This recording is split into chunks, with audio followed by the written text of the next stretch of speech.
चलो भाई, फाइनली शुरू करते हैं अपन क्लास। मयंक, जी भाई साहब। चलो मंगलाचरण से शुरू करो।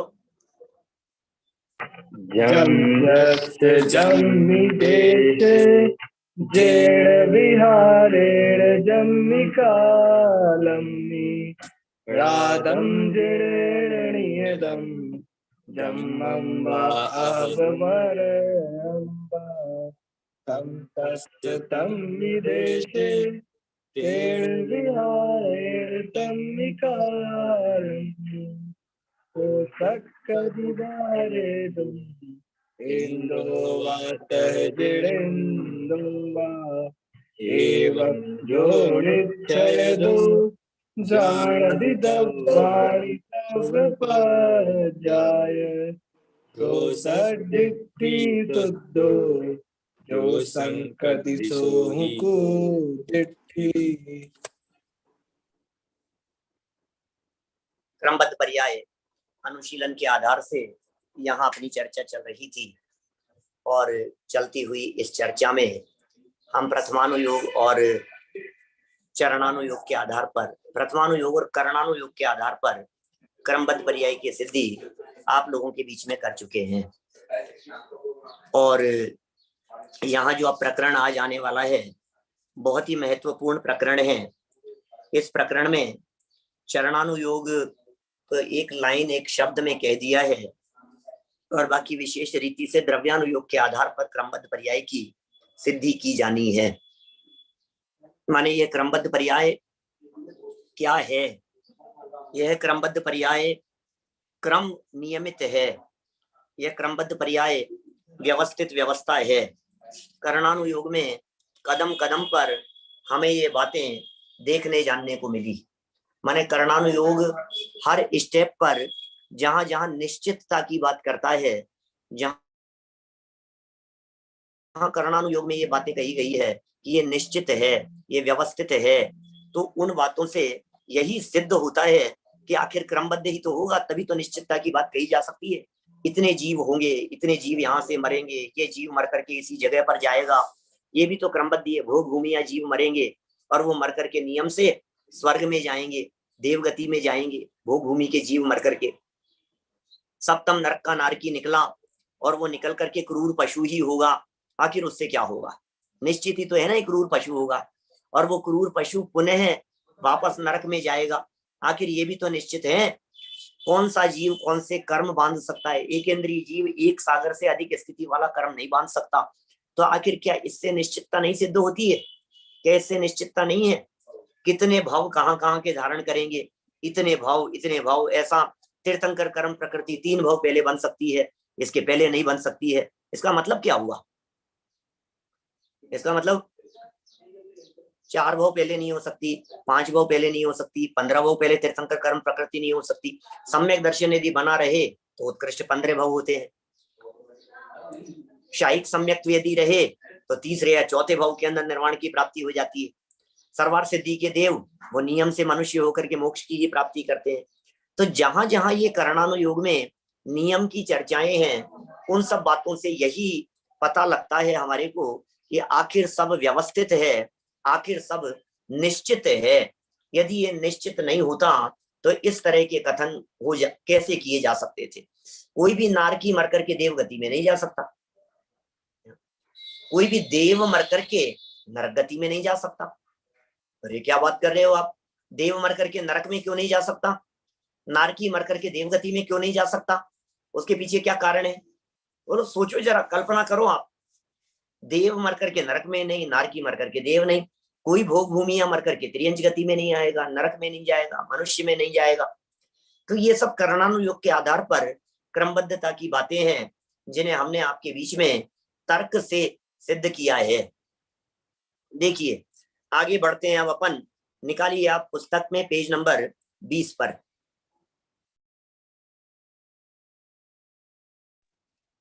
20 नंबर पेज पर देखो जरा क्या लिख रहे हैं।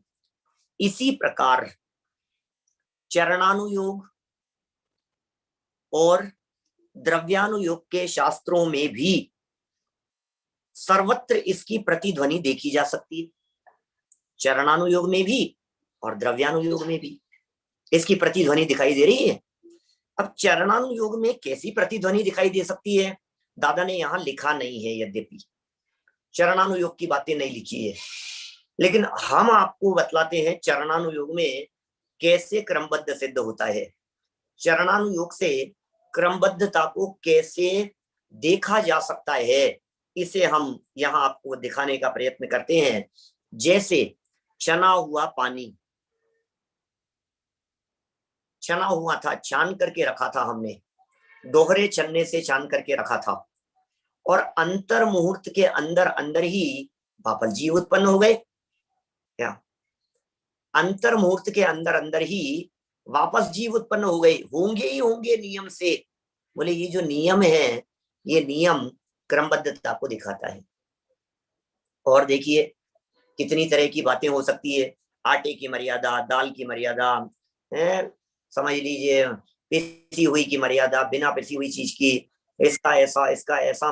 तो आखिर ये कथन यही बतला रहे हैं कि भाई नमक पिसा हुआ है तो बोले अंतर्मुहूर्त की मर्यादा वाला है, बोले आटा है तो इसकी इतनी इतनी मर्यादा है, बूरा है तो इसकी इतनी मर्यादा है, सबका अपना अपना। तो ये भी चरणानुयोग के आधार पर हम ये कह सकते हैं कि क्रमबद्ध होगा। माने ये चरणानुयोग इस तरह से क्रमबद्धता को बता रहा है, इसे देख करके हमें क्रमबद्धता दिखाई देती है। चलिए और चलते हैं हम थोड़ा सा आगे द्रव्यानुयोग की तरफ। समय सार की आत्मख्याति, कार्तिक अनुप्रेक्षा के उदाहरण तो दिए जा चुके हैं। प्रवचन सार 102 नंबर की गाथा तत्व प्रदीपिका टीका में भी पर्याय के जन्म क्षण और नाश क्षण की बात आती है, उससे भी इस बात की पुष्टि होती है, उससे भी इसी बात की पुष्टि होती है। जन्म क्षण की चर्चा 102 नंबर की गाथा की तत्व प्रदीपिका टीका में की गई है। अब यहाँ एक प्रकरण है 99वीं गाथा की टीका का प्रकरण, प्रवचन सार का, जो अपने आप में एक बहुत महत्वपूर्ण प्रकरण है।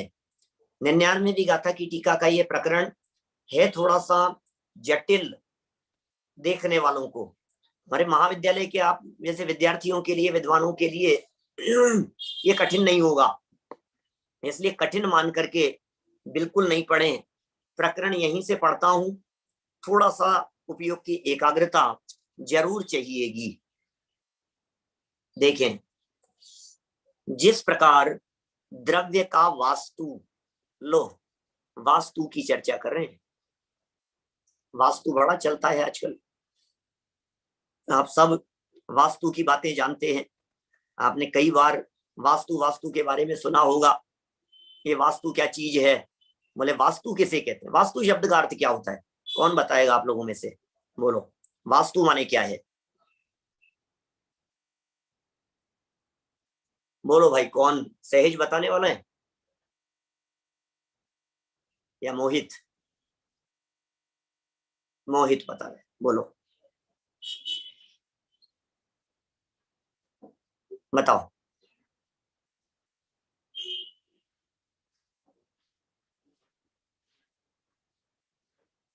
बोलो भाई, क्या हुआ? अनम्यूट करो, कौन करेगा? कोई दूसरा अनम्यूट नहीं कर सकता है क्या? मेरे अलावा और कोई नहीं कर सकता? भाई साहब को होस्ट बना दो तो कर सकते हैं। अरे को होस्ट बने हुए हैं ना, ये अविरल बना हुआ है, भाई साहब कर दिया। अविरल ढूंढदा है, अविरल खनिया धाना है। ये क्या कर रहे थे आप तक क्लास में? कर दिया। हाँ बोलो।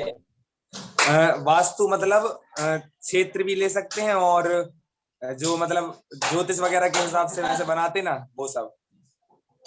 जैसे वास्तु का मतलब होता है भवन, मकान, जमीन। क्षेत्र वास्तु शब्द है ना, क्षेत्र वास्तु तत्वार सूत्र में पढ़ा होगा आपने। क्षेत्र माने तो है जगह, जमीन, और वास्तु माने हैं भवन, मकान। तो क्षेत्र और वास्तु, तो जमीन मकान की चर्चा। यहाँ द्रव्य के वास्तु की चर्चा कर रहे हैं। द्रव्य का वास्तु समग्र पने द्वारा एक होने पर भी, माने अखंड होने पर भी, द्रव्य का वास्तु समग्रता की दृष्टि से देखने पर, अखंड होने पर भी विस्तार क्रम में प्रवर्तमान उसके जो सूक्ष्म अंश हैं वे प्रदेश हैं। विस्तार क्रम, विस्तार क्रम, विस्तार कहते हैं जगह है, एरिया, क्षेत्र, प्रदेशों की चर्चा चल रही है। विस्तार क्रम में प्रवर्तमान वस्तु के जो सूक्ष्म अंश हैं वे प्रदेश हैं, उन्हें प्रदेश कहते हैं। उसी प्रकार द्रव्य की वृत्ति समग्रपने द्वारा एक होने पर भी द्रव्य की वृत्ति, वृत्ति माने क्या है, पर्याय, ये समग्रपने द्वारा एक होने पर भी प्रवाह क्रम में प्रवर्तमान उसके जो सूक्ष्म अंश हैं वे परिणाम हैं। दो चीजें हो गई यहाँ, एक प्रदेश की परिभाषा हो गई, एक परिणाम की परिभाषा हो गई।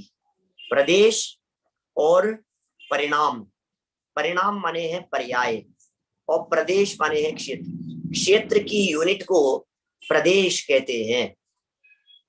क्षेत्र, क्षेत्र की यूनिट वो प्रदेश है, उसमें एरिया देखा जाएगा। एरिया कितना सूक्ष्म, जैसे किलोमीटर होते हैं तो किलोमीटर को और छोटा करो तो मीटर हो जाएंगे, फिर मीटर को और छोटा करो तो सेंटीमीटर हो जाएंगे, और छोटा करो तो मिलीमीटर हो जाएंगे, और छोटा करो तो वो कम करते करते करते करते एक ऐसा हिस्सा हो जाए स्पेस का, जगह का, जिससे छोटा कोई दूसरा हिस्सा ना हो सके। उसका नाम क्या है? उसका नाम है प्रदेश। इसी तरह से ये तो हो गया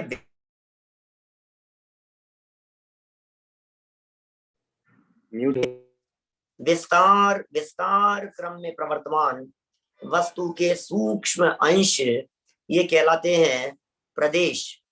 और प्रवाह ऐसे बहता हुआ, प्रवाह क्रम में प्रवर्तमान वस्तु के सूक्ष्म अंश, प्रवाह होता है जैसे नदी का प्रवाह है, प्रवाह होता है काल का, प्रवाह में समय नदी की तरह बहता रहता है, उसका सूक्ष्म अंश वो परिणाम है। यहाँ पर्याय और प्रदेश इन दोनों की परिभाषाएं बतलाई गई है। समय किसे कहते हैं, प्रदेश किसे कहते हैं, परिणाम किसे कहते हैं, इन परिभाषाओं को यहाँ बतलाया है। मेरे को ये कहना है, यहाँ आपसे यदि प्रदेश पूछा जाए तो आपको परिभाषा यहाँ से देनी पड़ेगी प्रवचन सार के लेवल से। आपसे यदि परिणाम पूछा जाए तो परिभाषा यहाँ से देनी पड़ेगी। देखिए, विस्तार क्रम का कारण, अगला वाक्य, जिस प्रकार विस्तार क्रम का कारण प्रदेशों का परस्पर व्यतिरेक है, उसी प्रकार प्रवाह क्रम का कारण परिणामों का परस्पर व्यतिरेक है। क्या?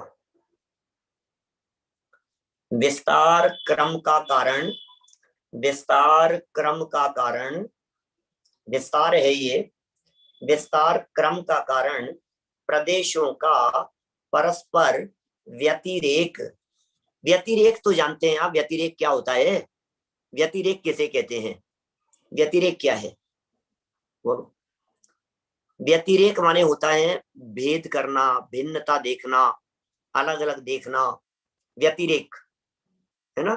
अन्वय वही वही वही, व्यतिरेक न्यारा न्यारा जिसके माध्यम से होवे वो कहलाता है व्यतिरेक। तो व्यतिरेक में भेद देखे जाते हैं, व्यतिरेक में भिन्नता देखी जाती है। तो एक प्रदेश की दूसरे प्रदेश से जो भिन्नता है, प्रदेशों का परस्पर व्यतिरेक, प्रदेशों का परस्पर व्यतिरेक, ये क्या है? ये विस्तार क्रम है। एक हो गया विस्तार, दूसरा शब्द हो गया विस्तार क्रम। समझ में आ रही है बात? विस्तार और विस्तार क्रम, प्रवाह और प्रवाह क्रम, दो शब्द है ना अलग अलग। अविरल, विस्तार और विस्तार क्रम, प्रवाह और प्रवाह क्रम। तो प्रवाह तो फ्लो का नाम है, विस्तार अखंडता का नाम है। मयंक समझ में आ रही है बेटा? क्या माने? ये हो गया विस्तार और विस्तार क्रम। जैसे मैं इसको छोटे छोटे से आपको एग्जाम्पल से समझाऊं, जैसे दीवार, तो जो भी दीवार है सामने, वो दीवार तो है विस्तार, और उसमें जो ईंटें हैं, जैसे मान लो 500 ईंट लग करके ये सामने दीवार बनी, तो 500 ईंट, तो पहली ईंट, फिर दूसरी ईंट, फिर तीसरी ईंट, बोले ये सब जुड़ जुड़ करके ही तो पूरी दीवार बनी होगी। जमीन की यदि हम बात करें, जमीन में यदि टाइल्स लगी हुई है, यदि हम ऐसा बात करें कि साहब बहुत सारी टाइल्स जमीन में लगी हुई है, तो हमारा आपसे ये कहना है कि ये टाइल्स जैसे 1000 टाइल लगी हुई है हॉल में, तो 1000 टाइल्स जो हॉल में लगी हुई है, एक टाइल यदि दूसरी टाइल से भिन्न नहीं होगी तो 1000 कहना नहीं हो सकता। आपकी क्लास में कितने स्टूडेंट हैं? आपकी क्लास में कितने विद्यार्थी हैं? अटेंडेंस लो, क्रम बताओ, रोल नंबर बताओ। कंदुल, हर्षित, बोले ये क्रम जो है, ये जो संख्या है, ये जो नंबरिंग डालना है, ये नंबरिंग इसके बिना नहीं हो सकता जब तक वो वस्तु अन्य वस्तु से अलग नहीं हो। माने वो अन्य वस्तु से अलग जब तक नहीं होगी तब तक उसमें क्रम नहीं पड़ सकता है। तो विस्तार क्रम की चर्चा कर रहे हैं, प्रवाह क्रम की चर्चा कर रहे हैं यहाँ। ऐसे ही परिणामों के अंदर लगा लो, जैसे मान लो नदी का प्रवाह, आप जानते हैं नदी का प्रवाह देखा है कभी? आशीष, नदी देखी होगी। तो जो नदी बह रही है, हमने नदी के सामने जाकर के खड़े हुए और हमने कहा कि ये, वहां बैठे थे हम, किसी ने पूछा कि ये क्या है, हमने कहा गंगा नदी। 15 मिनट बाद में हमने फिर पूछा ये क्या है, बोले गंगा नदी। और फिर 1 घंटे बाद में फिर पूछा कि ये क्या है, बोले गंगा नदी। बोले ये वही है कि हाँ वही है। वो तो नहीं हो सकती, क्योंकि जिसको आपने कहा था पहले गंगा, वो तो होगी नहीं, वो तो चले गया पानी। जो हमने पहले देखा था 5 मिनट बाद में तो वो नहीं है ना, 15 मिनट बाद में तो पूरा बदल गया है ना सब। बहते हुए नदी की बात कर रहा हूं, हम किसी जगह पर बैठे हुए हैं, नहीं नहीं 1 घंटे से देख रहा हूं बराबर बह रहा है। तो ये प्रवाह की दृष्टि से तो वो अखंड है, लेकिन उस पूरे प्रवाह में खंड खंड दृष्टि से देखा जाए तो प्रत्येक पानी की बूंद उसमें अलग अलग है ना। तो विस्तार की दृष्टि से, अखंडता की दृष्टि से देखो तो पूरी गंगोत्री से लेकर के कहा बंगाल की खाड़ी तक, पूरी वहां से निकली, हिमालय से लेकर के और बंगाल की खाड़ी तक बहती हुई, बोले पूरी क्या है ये गंगा नदी है, गंगा नदी है, गंगा नदी, गंगा नदी है, पूरी का नाम एक ही है, गंगा नदी। लेकिन यदि उसके क्रम की दृष्टि से बात करूं, उस विस्तार का क्रम बना दो तो क्रम में हर बूंद अलग अलग होगी। इसी तरह से हर प्रदेश अलग अलग होगा। आत्मा के प्रदेश कितने हैं? बोलो, आत्मा के प्रदेश कितने हैं? बताओ। तो आप क्या जवाब देंगे? आत्मा के प्रदेश कितने हैं? क्या कहेंगे? अनंत अनंत अनंत। आशीष क्या कहेंगे? अनंत। अनंत बेटा नहीं, आत्मा के प्रदेश असंख्यात हैं, अनंत नहीं। बराबर ध्यान रखना एक एक चीज का बारीकी से। कल मैंने एक बात कह दी थी, उसको सुधार लेना है, आप लोगों ने कॉपी के अंदर लिखी हो तो। मैंने वो जब पल्ले की जब चर्चा चल रही थी, सागर की जब चर्चा चल रही थी, मैंने कहा था वो 1 योजन का लंबा चौड़ा और 1 योजन गहरा गड्ढा, गलती से 1000 निकल गया, 1000। वो पिताजी सुन रहे थे हमारे, तो मेरे से आकर के कहा कि बेटा वो 1000 बोला था तुमने, तो 1000 निकल गया होगा, हो सकता है। 1 योजन लंबा चौड़ा गड्ढा है वो, जिसमें वो उत्तम भोगभूमि के भेड़ के बच्चों के बाल डालने की बात थी ना। तो 1 योजन लंबा, 1 योजन चौड़ा और 1 योजन गहरा। योजन बहुत बड़ा होता है, बहुत बड़ा है वो सब चीज वास्तव में।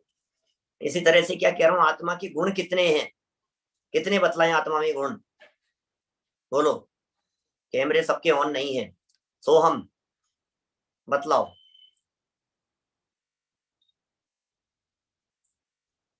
सोहम बालिकाई, सोहम बालिकाई हो गया तुम कोल्हापुर से? नेमिनाथ बालिकाई थे हमारे मित्र, वहां हैं, कुंभोज में? तुम्हारे कुछ लगते हैं क्या? तुम अनम्यूट करके बोलोगे तो पता लगेगा।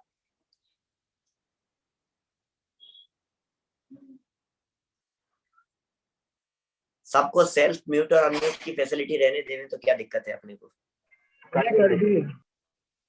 हैं? हाँ भाई साहब, अनंत है। परिचित हैं तुम्हारे?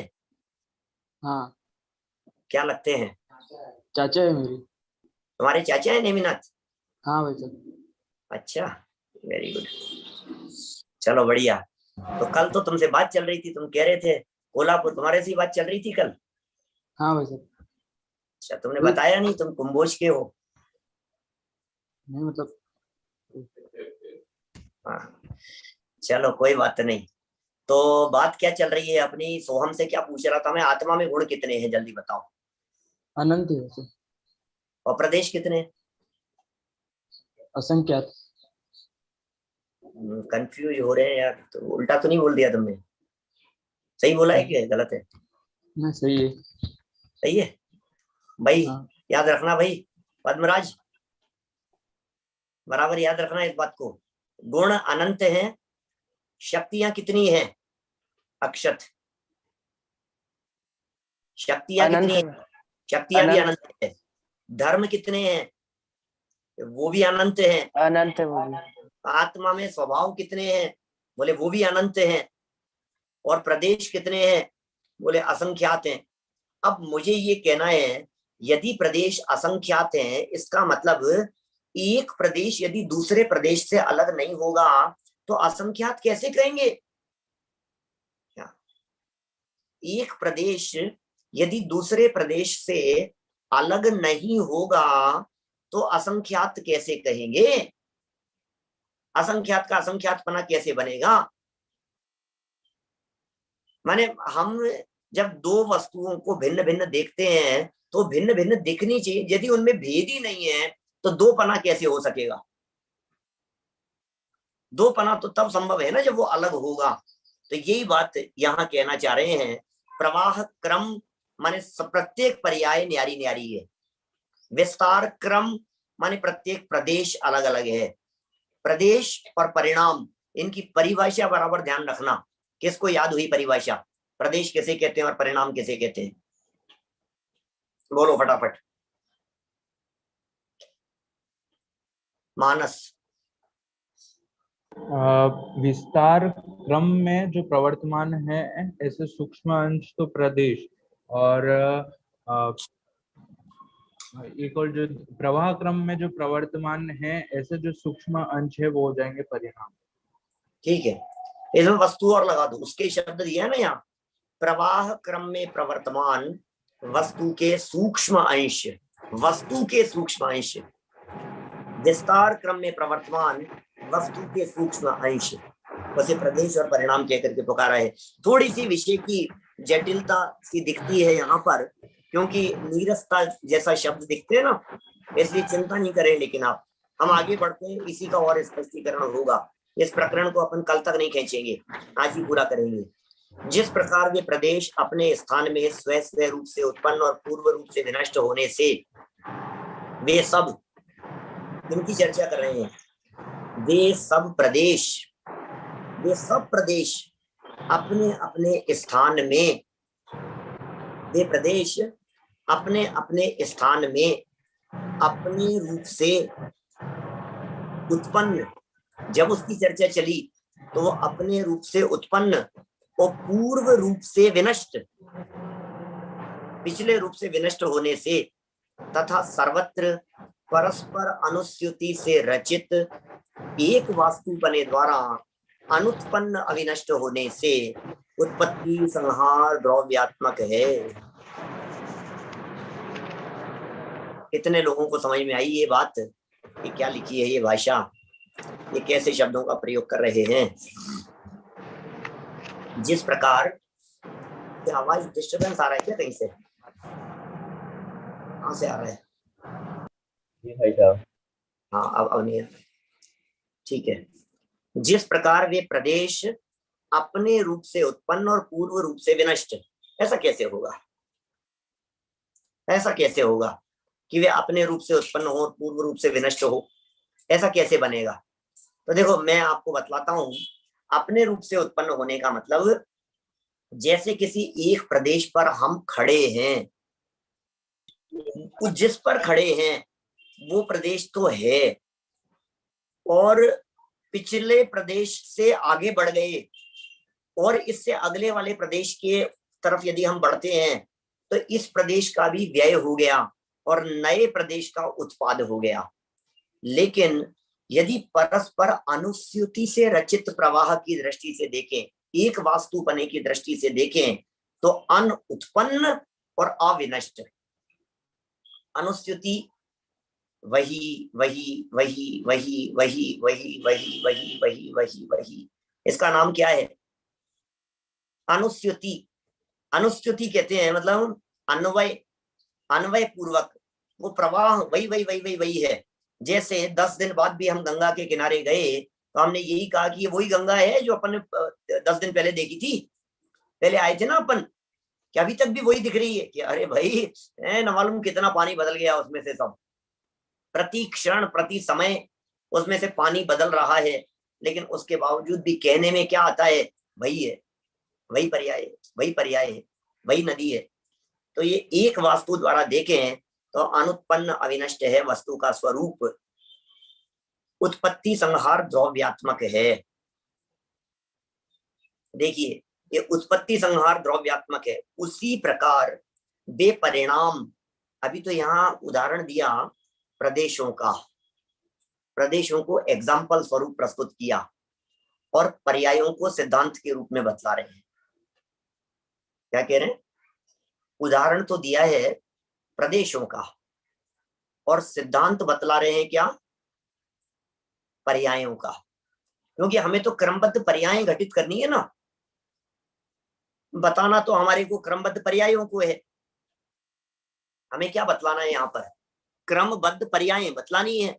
और एग्जाम्पल किसका दे रहे हैं? वास्तव में क्षेत्र को आधार बना करके काल को समझाने का प्रयत्न कर रहे हैं। जबकि हमारे को काल में उत्पाद व्यय बहुत आसानी से समझ में आता है, क्षेत्र में उत्पाद व्यय हमें आसानी से समझ में नहीं आता। लेकिन क्या करें, काल की सत्ता को स्वीकार करने वाले इस दुनिया में दर्शन कम है, लेकिन आकाश की सत्ता को स्वीकार करने वाले दुनिया में सब धर्म दर्शन है जो आकाश की सत्ता को स्वीकार करते हैं।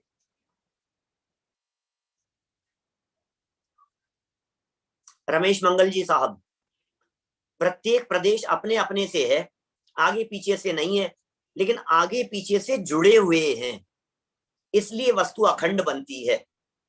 यदि एक प्रदेश दूसरे प्रदेश से जुड़ा हुआ नहीं हो तो वस्तु खंडित हो जाएगी।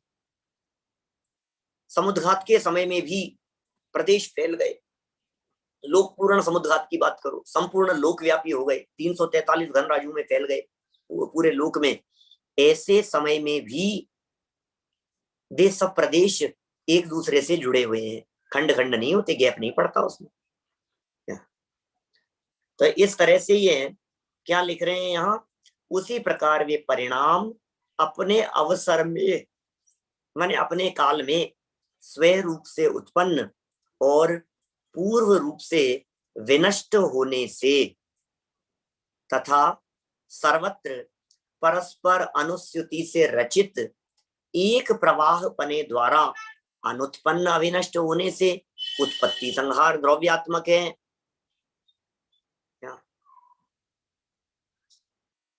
तो समझ में आई क्या?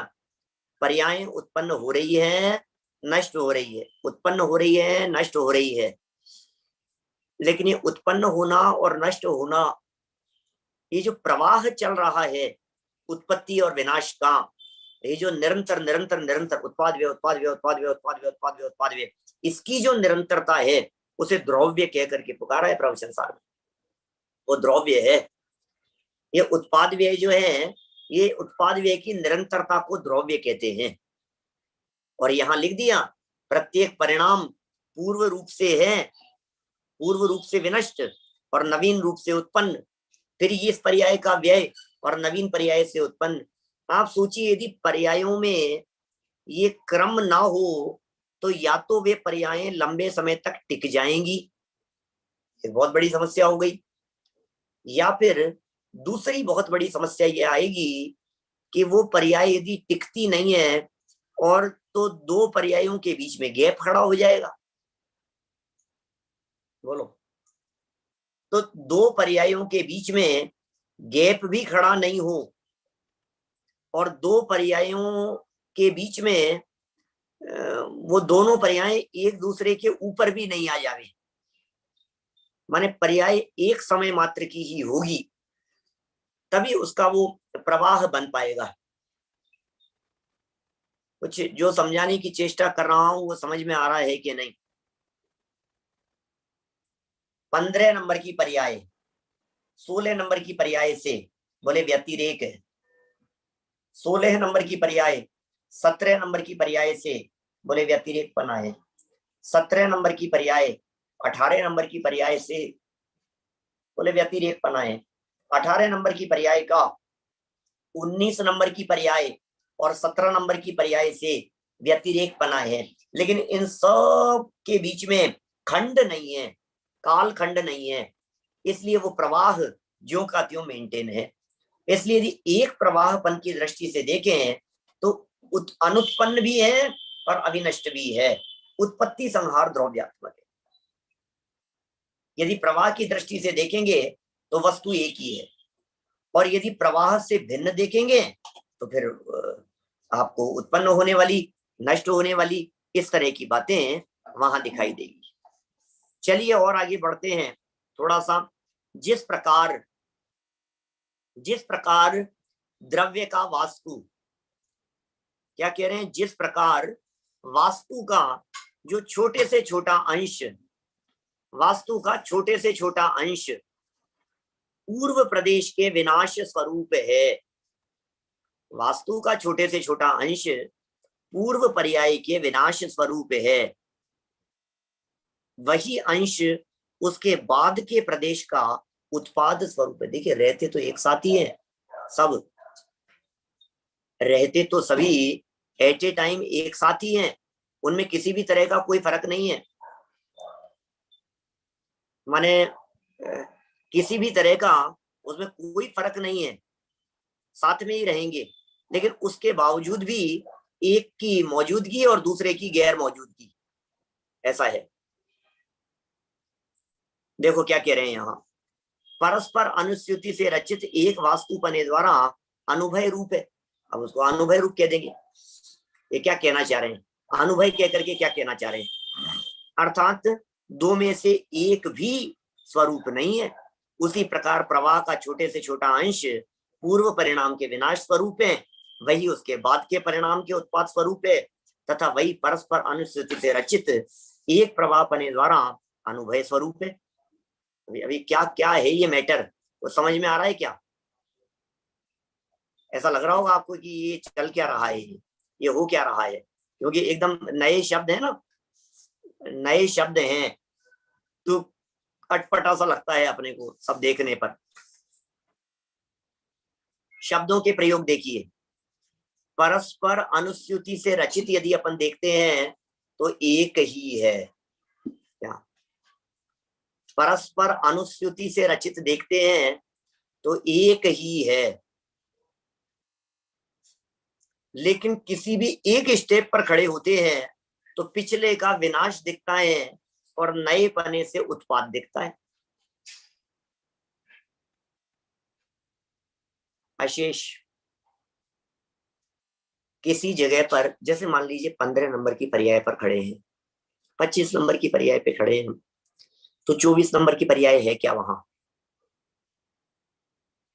जब हम 25 नंबर की पर्याय पर आ गए हैं तो 24 नंबर की पर्याय कहाँ है? व्यय हो गया उस पर्याय का, उस पर्याय का व्यय हो गया। और उत्पाद किसका हुआ? 25वीं नंबर की पर्याय, 25 नंबर की पर्याय का उत्पाद हो गया, 24 का व्यय हो गया। अब ये होने पर वस्तु ध्रुव बनी हुई है या नहीं? है, वस्तु तो ध्रुव भी बनी है। वस्तु तो ध्रुव बनी हुई है, तो उत्पाद, व्यय और वस्तु की ध्रुवता, ये सब एक साथ है जी। देखिए सभी पर्यायों में काल भेद है, लेकिन काल के बीच में खंड नहीं है। क्या मतलब? जैसे खंड नहीं है का मतलब अंतराल नहीं है। 15 नंबर की पर्याय के बाद में 16 नंबर की पर्याय टच है उससे। 15 नंबर की पर्याय के साथ 16 नंबर की पर्याय टच है, टच। यदि वो टच नहीं हो, यदि उनमें खंड मान लिया जाए, गैप मान लिया जाए, तो वस्तु के टूटने का प्रसंग आएगा। जैसे हमने नदी के प्रवाह का उदाहरण दिया ना आपको, नदी के प्रवाह के उदाहरण देकर के हमने बात कही, तो प्रत्येक बूंद दूसरी बूंद से भिन्न तो है।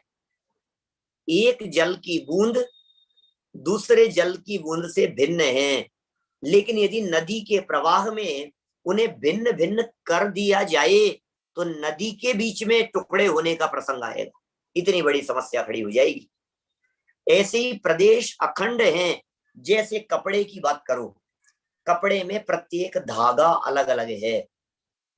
रुमाल की बात करो, जैसे रुमाल है, रुमाल में कितने धागे? एग्जाम्पल के तौर पर 100 धागे मान लीजिए, 100 धागे हैं। 100 ताना और 100 बाना, ताना और बाना होता है ना, ऐसे खड़े होंगे और आड़े धागे होंगे। ये 100 धागे हैं और सबके ऊपर नंबर डाल दो। तो जब हम 15 नंबर के धागे पर पहुंचे क्रम से, तो 14 नंबर के धागे पर नहीं है, 16 नंबर का धागा भी आया नहीं है, तो 14 नंबर का विनष्ट, 16 नंबर का अनुत्पन्न और 15 नंबर का मौजूद है, उत्पन्न। और रुमाल बोले वो ज्यों का त्यों कायम है। तो यहाँ यही बात बतलाना चाह रहे हैं।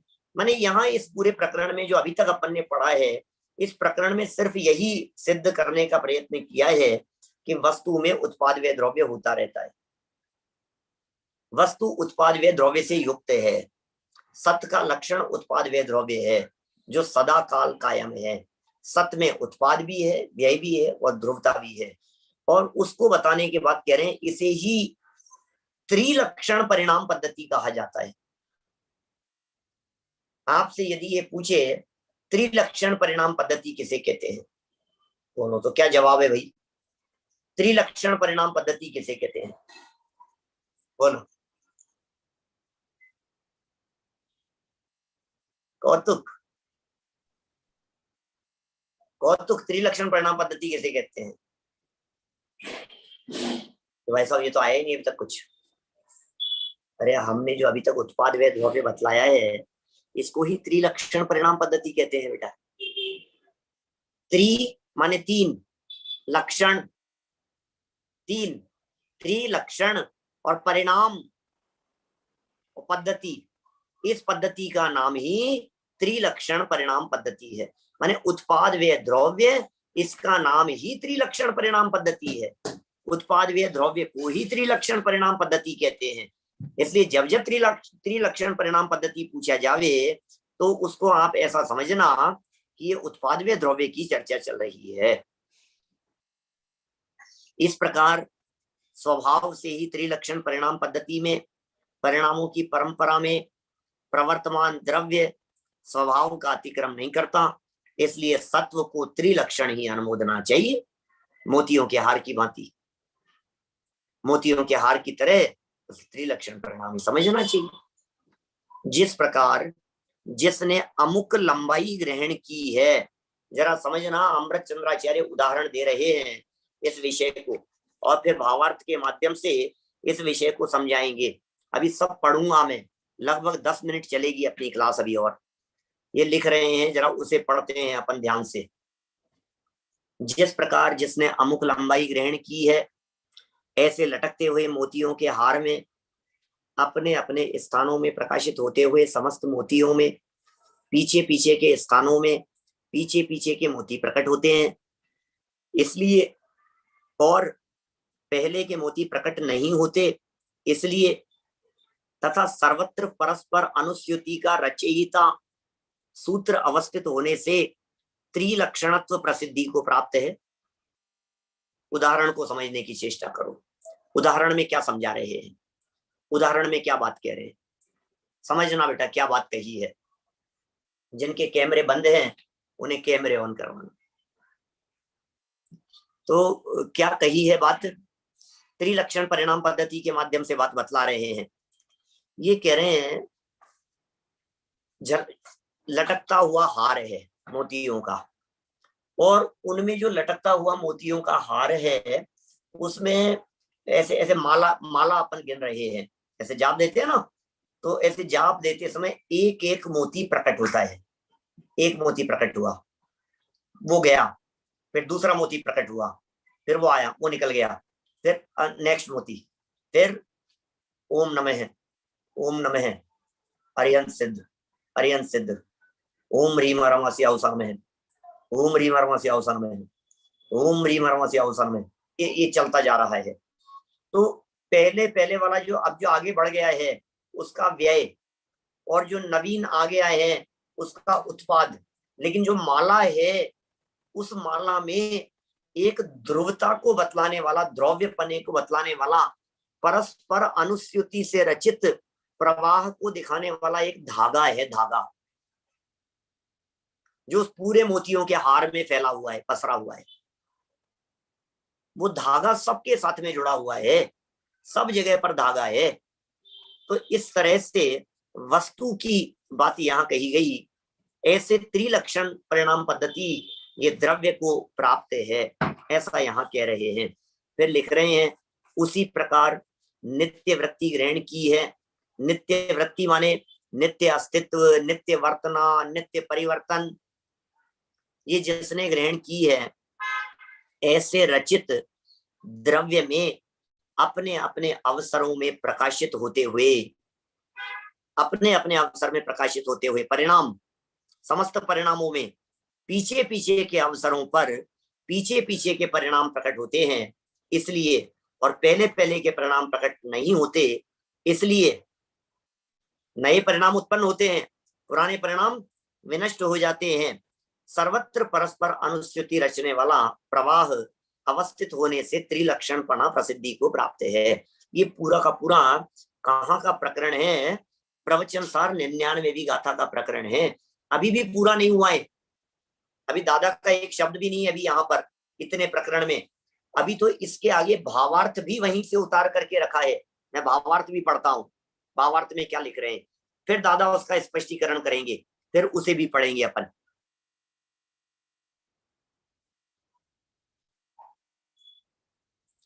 भावार्थ, जिस प्रकार द्रव्य के विस्तार का छोटे से छोटा अंश वह प्रदेश है। क्या क्या कह रहे हैं, विस्तार का, विस्तार समझ गए आप, विस्तार क्या है, क्षेत्र, विस्तार है आकाश, विस्तार है रुमाल, विस्तार है आपकी जगह जमीन।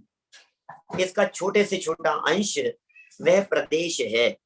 उसी प्रकार द्रव्य के प्रवाह का छोटे से छोटा अंश वह परिणाम है।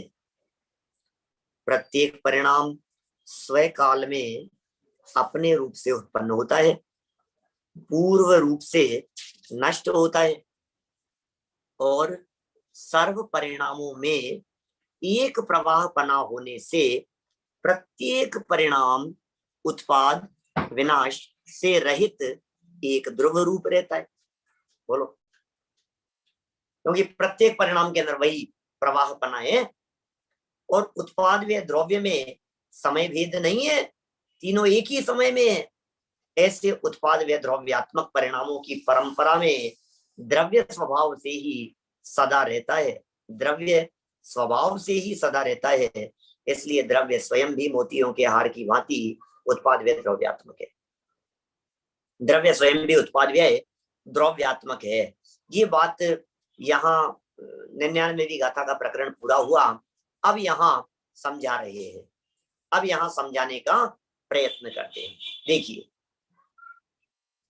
जो कुछ भी समझ में आया हो या नहीं आया हो, इतना तो समझ में आया होगा कि वस्तु उत्पाद व्यय द्रव्यात्मक है। बोलो, इतना तो समझ में आया ही होगा ना कि वस्तु उत्पाद व्यय द्रव्यात्मक है। इससे ज्यादा इस प्रकरण में अभी समझने योग्य और कुछ है भी नहीं। अभी इसके आधार पर यहाँ क्रमबद्धपना सिद्ध कर रहे हैं। कैसे क्रमबद्धपना सिद्ध कर रहे हैं जरा देखिए। उक्त प्रकरण में, पूरे प्रकरण का निष्कर्ष दे रहे हैं, निचोड़ बतला रहे हैं। उक्त प्रकरण में सर्वत्र परस्पर अनुस्यूति रचित एक प्रवाह वाक्य जो कि अनेक बार आया है, ध्यान देने योग्य है। बार बार में क्या आया है? सर्वत्र परस्पर अनुस्यूति रचित, परस्पर अनुस्यूति रचित एक प्रवाह। ये वाक्य ध्यान देने योग्य है।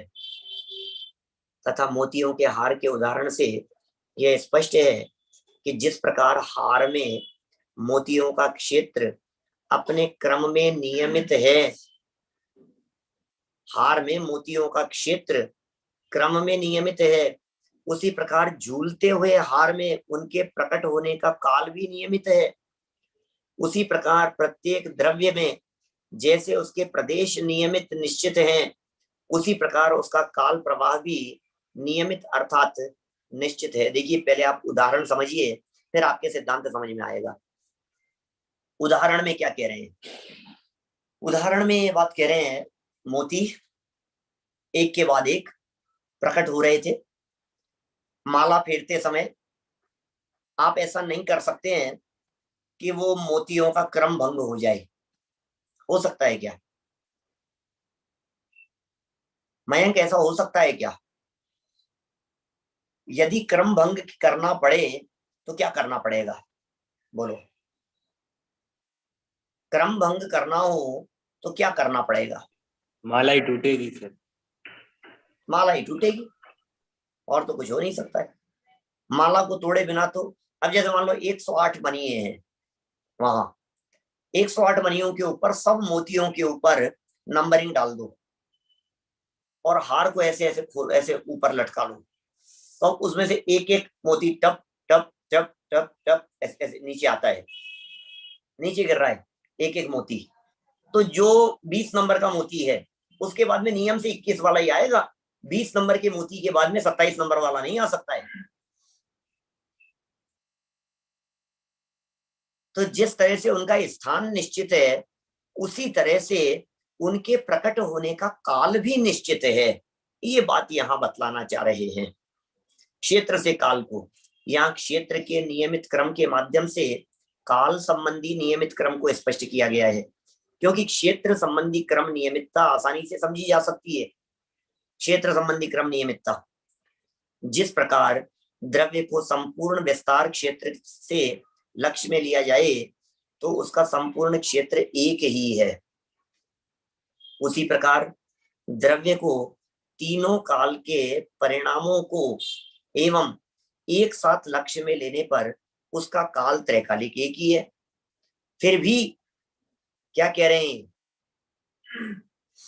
फिर भी जिस प्रकार क्षेत्र में एक नियमित प्रदेश क्रम है, उसी प्रकार काल में भी पर्यायों का एक नियमित प्रकार प्रवाह क्रम है।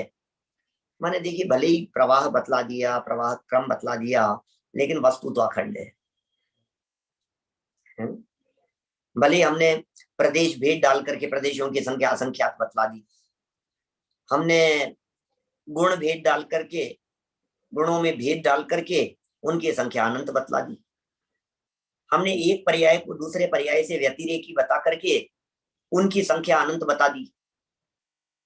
भले ही हमने ये सब किया, लेकिन उसके बावजूद भी ये कह रहे हैं, बोले वस्तु को उस क्रम की दृष्टि से मत देखो तो अखंड वस्तु दिखाई देगी।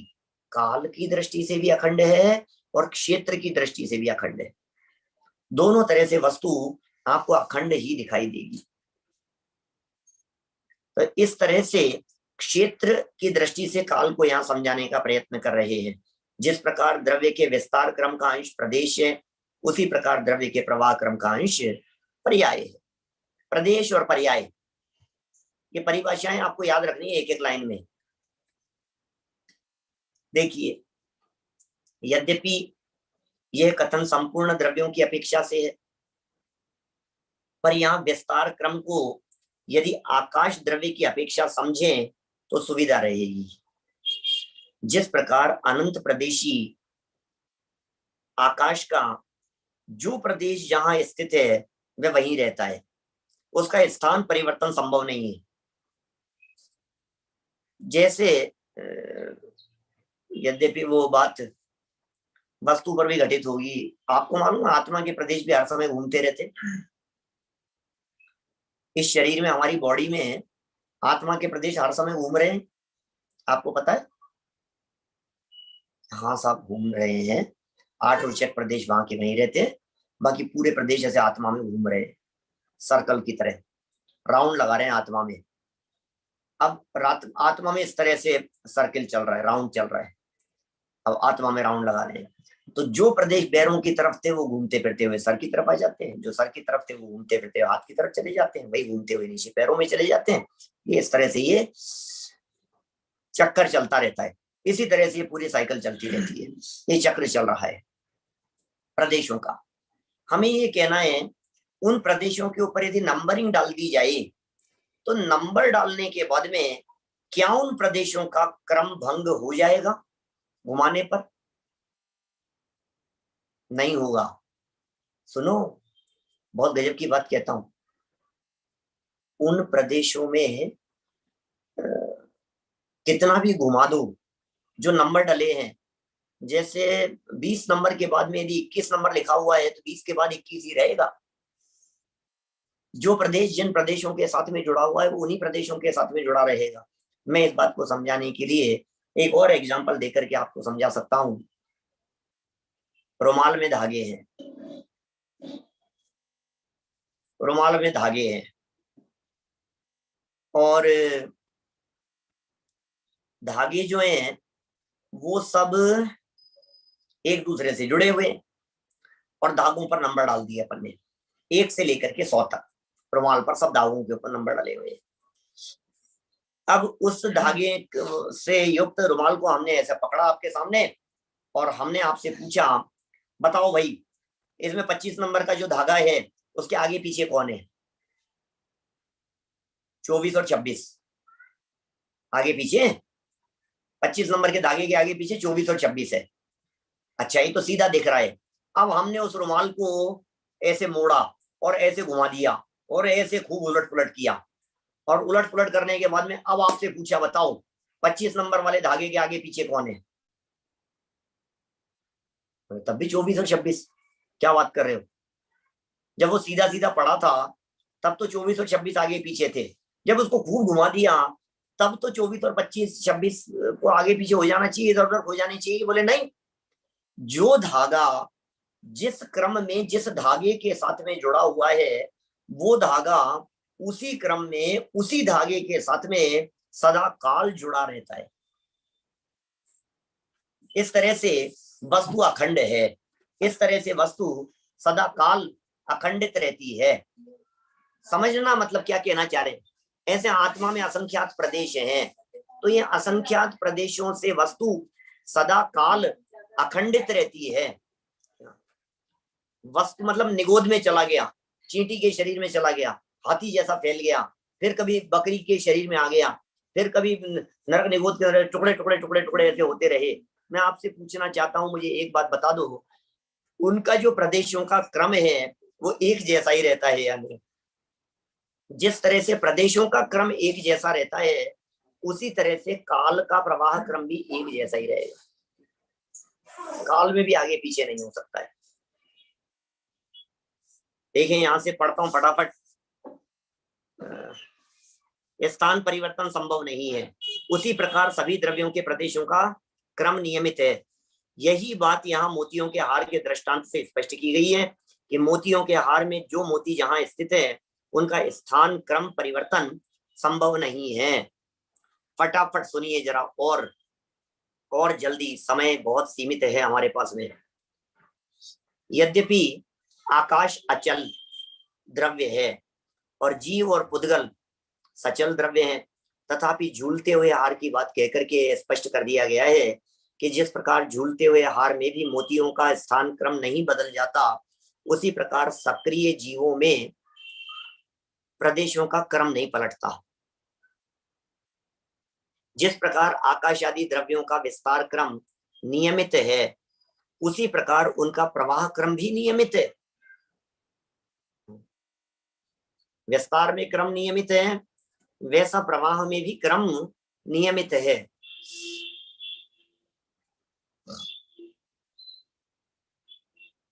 जिस प्रकार नियमित विस्तार क्रम में फेरफार संभव नहीं है, उसी प्रकार नियमित प्रवाह क्रम में भी फेरफार संभव नहीं है। जिस प्रकार प्रत्येक प्रदेश का स्वयं स्थान निश्चित है, उसी प्रकार प्रत्येक परिणाम का स्वकाल भी निश्चित है। और सिनेमा के रील का एक एग्जांपल देकर के यहाँ चर्चा कर ली है भाई साहब। जैसी उसकी रील की लंबाई है, लंबाई में जो चित्र जहाँ है उसका स्थान परिवर्तन नहीं होगा। उसी तरह से चलती हुई रील में भी स्थान परिवर्तन नहीं होगा। स्थान परिवर्तन होगा तो रील टूट जाएगी। आपको मालूम है, शॉट अलग अलग होते हैं, हर शॉट अलग होते हैं। टीवी देखते समय कभी फील किया क्या ऐसा? थोड़ा बारीकी से देखेंगे ना आप, तो आपको वो अलग शॉट दिखाई देगा। यहाँ तक का अलग शॉट है, फिर एक अलग शॉट है, फिर एक अलग शॉट है।